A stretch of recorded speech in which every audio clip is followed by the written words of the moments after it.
Assalamualaikum warahmatullahi wabarakatuh. Kalau anda baru sahaja beli laptop ataupun anda baru sahaja set up PC gaming, saya nak kongsikan langkah-langkah yang saya buat untuk pastikan laptop baru, PC baru saya tu smooth. And benda ni berdasarkan personal preference. Mungkin untuk sesetengah orang cara dia berbeza atau mungkin juga ada benda yang saya miss. Kalau ada cara yang berbeza, mungkin anda boleh kongsikan cara anda dalam ruangan komen untuk dijadikan rujukan oleh kawan-kawan kita yang lain. Tak apa berlengah lagi, anda bersama saya Ashraf Jeffrey dalam channel YouTube Mona Lisa. Kalau anda belum tekan butang subscribe, pastikan anda tekan butang subscribe dan juga button loceng yang ada dekat tepi dia. First kali, of course, kita kena ada akaun Microsoft. To be honest dengan anda, saya memang tak suka dengan ekosistem Microsoft. Bagi saya, dia tak user friendly.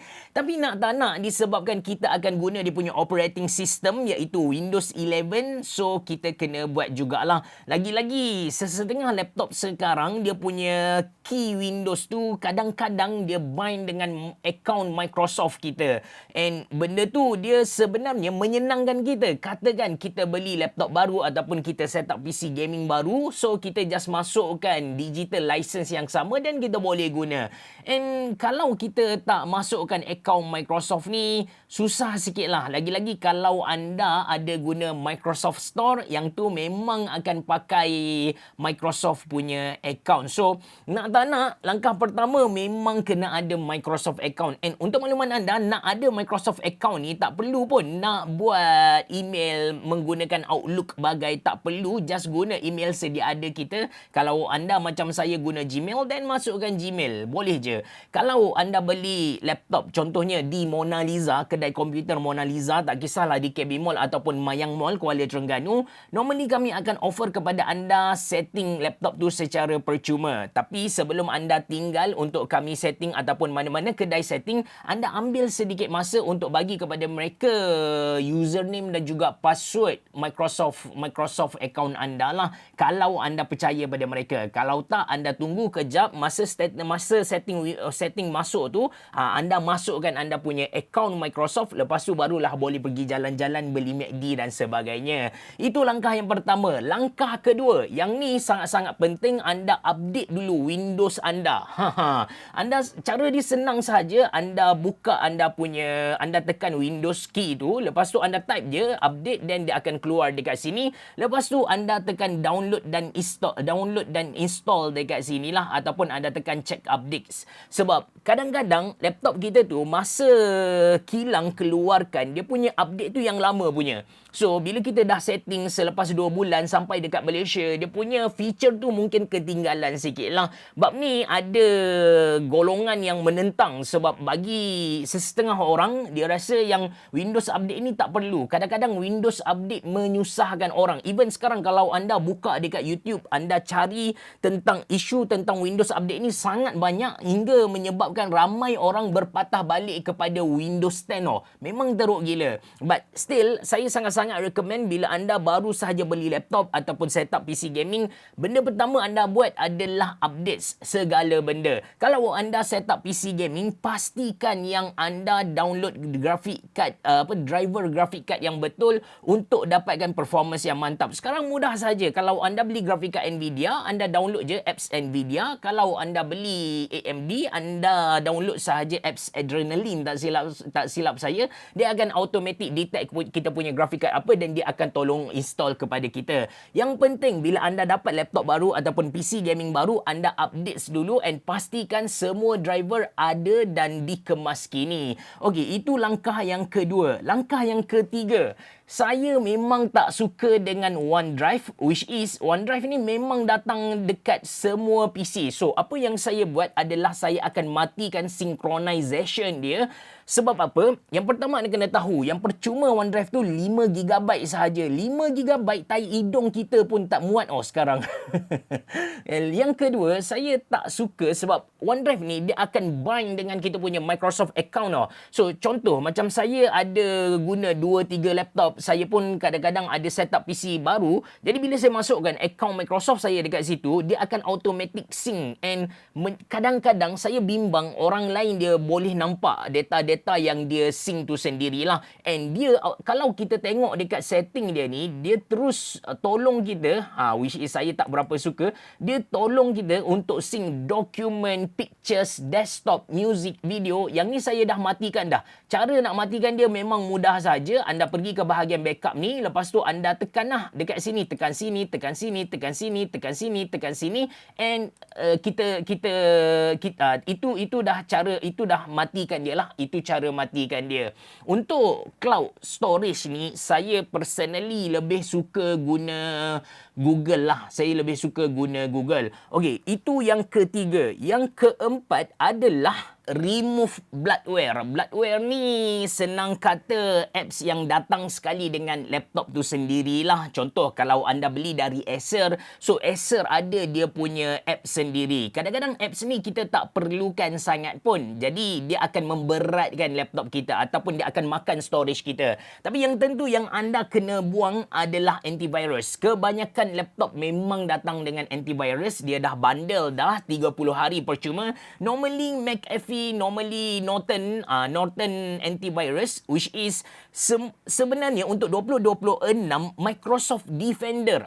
Microsoft Defender ni adalah antivirus dari Microsoft sendiri. Itu pun dah mencukupi. Even kalau anda baca ranking antivirus, Microsoft Defender boleh dikatakan yang top jugalah. So nak buang dia mudah saja. Anda tekan Windows key sekali lagi. Bila dah keluar macam ni, anda tulis app. Okey.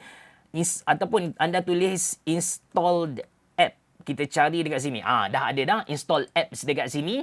Lepas tu anda carilah Norton antivirus ataupun McAfee. Selepas tu anda tekan 3 titik dekat kanan, anda tekan uninstall tu.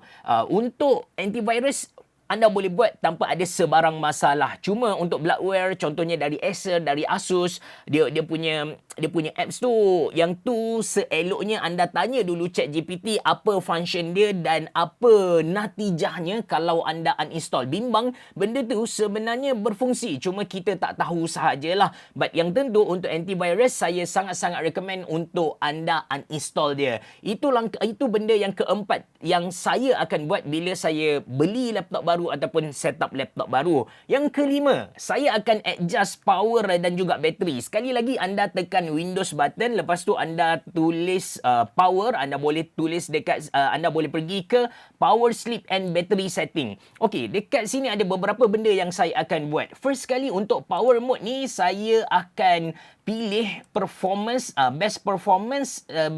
Saya akan pilih mengikut laptop tu. Kalau saya set up laptop gaming, maka saya akan terus pilih best performance lah. Untuk bateri ni dia bergantung. Kalau anda nak dia punya bateri tu tahan lama, anda pilihlah power efficiency. But of course dia punya performance tu akan drop. Kalau anda nak sederhana, nak balance performance dengan bateri tu, anda pilih balance sahaja. Dan kalau anda tak kisah bateri anda drain laju, anda boleh terus pilih best performance. Selalu orang tanya saya, Abang Cerah, kenapa bila saya main game dekat luar rumah, FPS game tu dia drop gila-gila, sedangkan kalau saya main dekat rumah boleh je dapat 120 FPS? Jawapan dia dekat sinilah. Sebab by default kita punya laptop ni bila on battery, dia akan pergi ke balance ataupun power efficiency. So bila dia pergi ke balance dan power efficiency, of course dia punya performance tak sama dengan best performance. Jadi anda pilihlah yang mana anda rasa sesuai. Kalau saya untuk plug-in, saya akan pilih best performance. Kalau rendering video pun dia akan ambil masa yang sangat-sangat sedikit. Dan kalau saya keluar rumah, saya perlukan bateri tu tahan lama, maka saya akan pilih on battery. To be honest dengan anda, Asus TUF Gaming yang saya guna ni jarang sangatlah keluar rumah. Kalau keluar rumah, saya akan bawa saya punya Honor 14. Itu antara laptop saya lah. Satu lagi laptop dia adalah Ultrabook. Dia ringan, nipis and bateri tahan lagi lama. Okey, ini setting pertama dekat sistem battery. Yang kedua, saya akan pergi ke setting screen sleep hibernate timeout ni. Jadi dekat sini bila kita tekan dia akan keluar option-option ni. Dia ada plug in, turn my screen off after. Basically kita nak screen kita ni mati. Dia bukan komputer tu mati. Komputer tu tak mati, laptop tu tak mati. Kita just nak screen sahaja mati. So yang ni by default dia akan datang tak silap saya dalam 5 minit ataupun 10 minit. Tapi saya tak suka. Saya nak lama. Jadi saya pun letak 3 jam lah. Kalau plug in saya akan letak dia never. Normally saya akan letak never je. Tapi kalau untuk on battery saya akan pilih 3 jam ataupun mungkin 10 minit, mungkin 15 minit, bergantung lah. Lepas tu lagi dekat sini anda boleh tengok juga make my device sleep after berapa minit.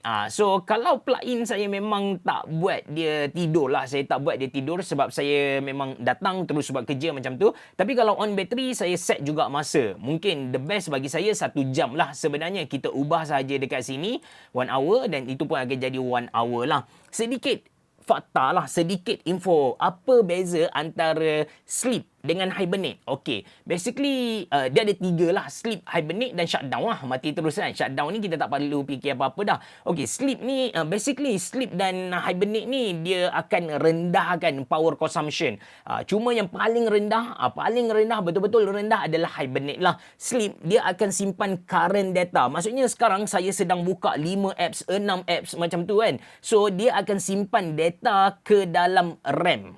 Dia akan simpan ke dalam RAM dan dia ready untuk digunakan pada bila-bila masa sahaja. Kita datang dekat laptop kita, lepas tu kita rasa macam nak sambung guna, kita tekan power button dan dia terus boleh guna dengan sangat-sangat laju lah. And sleep ni kadang-kadang untuk sesetengah laptop dia punya kipas masih lagi berpusing. Dia masih lagi ada power, dia masih lagi guna energy. So kalau anda sleep, saya tak recommend anda masukkan ke dalam bag sebab haba akan terperangkap dekat situ, and anda punya laptop akan jadi overheat lah. Rosak bos, rosak. Okey, hibernate pula dia simpan kita punya current data yang kita guna 5 apps ataupun kita senang render video ataupun kita duduk dekat menu game tu kan, dia akan simpan data tadi ke hard disk. So dia punya penggunaan tu lagi lama. Nak senang faham kita kata macam ni lah. Sleep ni dia pause. Kalau dalam game dia pause. Manakala untuk hibernate ni dia terus macam kita save lah. Kita save game kan. Pause ni dia kita just pause kejap dan kita boleh terus main. Manakala save game ni kita kena buka balik game, lepas tu kita kena load. Dia ambil sedikit masa lah. Berbeza dengan shutdown. Shutdown dia memang tak ada simpan dah kita punya current data ni. Dia off 100%.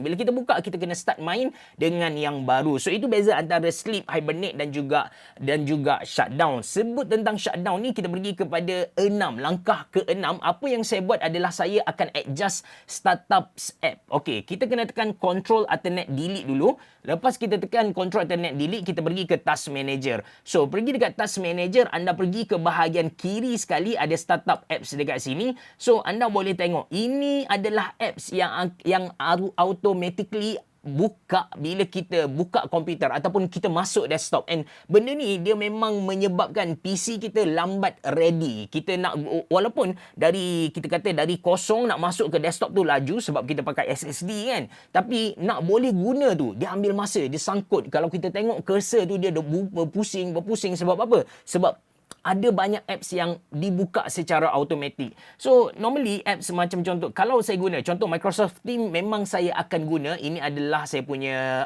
apps kerja kan. Contoh, NordVPN. Saya bukan guna dia selalu. VPN ni saya guna bila saya nak security ataupun saya nak bypass something. So, saya akan disable dia. Nak disable senang saja. Anda tekan kanan atas dia dan ada enable dan disable dekat situ.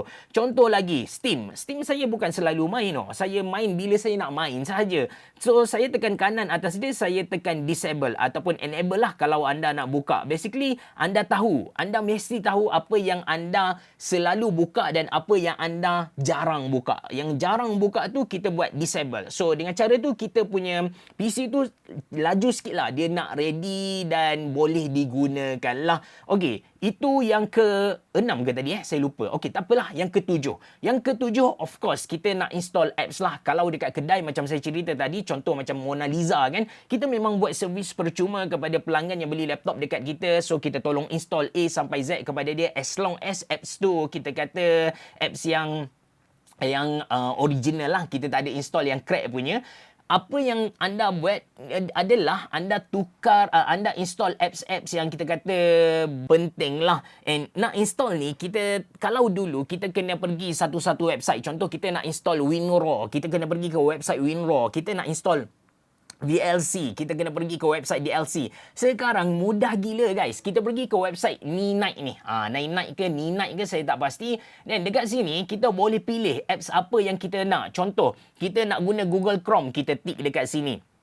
Untuk media, saya guna VLC, saya tik dekat sini. Security, kalau anda nak install lagi antivirus, which is saya rasa tak ada keperluan pun, melainkan anda ni memang suka pergi ke tempat-tempat yang berbahaya, suka download benda-benda yang haram, maka antivirus tambahan ni perlulah. Kalau tak, Windows Defender dah mencukupi. Dan contoh lagi, WinRAR, kita tik sahaja dan kita tekan Get Your Ninite. Kita akan download dia punya apps ni dan tekan setup, dia akan tolong setup A sampai Z kepada kita. Sangat-sangat mudah. Dan sebut tentang apps ni, langkah seterusnya apa yang saya buat, saya akan tukar default apps dia. So cara dia sama lagi, tekan Windows, tekan key Windows dekat kita punya keyboard tu, lepas tu anda type default. So dekat default ni dia akan keluar default apps. So dekat sini kita boleh adjust. Contoh kita jumpa PDF, kita nak buka PDF tu, dia akan automatically buka guna software apa, contohnya Adobe Acrobat ataupun software-software lain.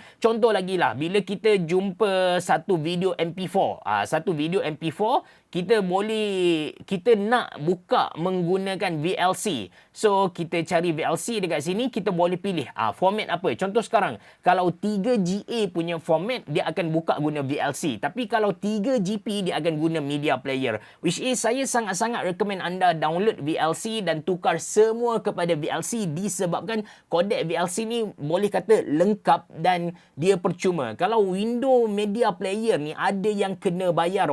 Contoh macam, kalau tak silap saya, MOV, which is video yang direkod menggunakan iPhone. Kita kena download kodek yang berasingan, which is kita kena beli kodek tu. Harga dia dalam RM20 juga. That's why anda download saja VLC. So, ini step yang seterusnya. Dan last kali apa yang saya nak kongsikan dengan anda, dia tak berkait dengan performance, tapi dia lebih kepada kosmetik lah. Bila saya dapat PC, bila saya dah buat semua benda tadi, apa yang saya buat adalah tukar dia punya taskbar ni, which is saya akan buang apps yang saya tak guna. Contohnya macam search ni, zaman bila saya guna search, saya pun tak tahu. Lepas tu ada ni Visual Desktop, saya pun tak ada guna. Cara dia mudah saja, anda pergi ke taskbar ni, tekan kanan. Anda tekan kanan, ada taskbar setting. So dekat sini anda boleh off.